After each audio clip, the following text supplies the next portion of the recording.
ಒಂದು ಭಾರತದ ಬಗ್ಗೆ ಒಂದು ಇಂಟ್ರೆಸ್ಟಿಂಗ್ ನ್ಯೂಸು ತುಂಬ ಡೀಟೇಲಾಗಿ ಕೊಟ್ಟಿದ್ದಾರೆ.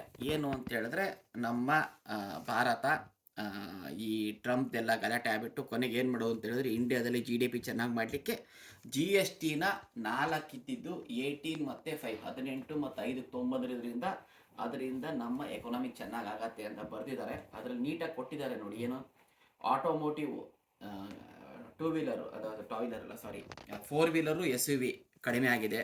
TV, ಏರ್ ಕಂಡೀಷನ್ನು ಕಡಿಮೆ ಆಗಿದೆ. ಆಮೇಲೆ ಸ್ಮಾರ್ಟ್ಫೋನಿನ ಕಡಿಮೆ ಆಗಿಲ್ಲ. ಬಿಸ್ನೆಸ್ ಕ್ಲಾಸ್ ಸೀಟ್ಸ್ ಎಲ್ಲ ಜಾಸ್ತಿ ಆಗಿದೆ. ಆಮೇಲೆ ಬಟ್ಟೆಗಳು 2500 ಮೇಲಿರೋ ಬಟ್ಟೆಗಳು ಟ್ಯಾಕ್ಸ್ ಜಾಸ್ತಿ ಆಗಿದೆ. ಇದರಿಂದ ಏನಾಗಿದೆ ಅಂತ ಹೇಳಿದ್ರೆ ಆಗಲೇ ಅಮೆಝಾನಿಂದ ತುಂಬ ಬಿಸ್ನೆಸ್ ಬರ್ತಾ ಇದೆ. ಗಾಡಿಗಳು ಟಾಟಾ, ಮಹೀಂದ್ರ, ಇವರು ಸುಜುಕಿ ಅವರೆಲ್ಲ ಕಡಿಮೆ ಮಾಡಿರೋದ್ರಿಂದ ಅವ್ರದ್ದು ಇನ್ಕ್ರೀಸ್ ಆಗ್ತಾ ಇದೆ. ಇನ್ನೊಂದು ಏನಪ್ಪ ಅಂದರೆ ಇಂಡಿಯಾದಲ್ಲಿ ಕಾಮರ್ಸ್ ನೋಡಿ ಬೆಳೀತಾನೇ ಇದೆ.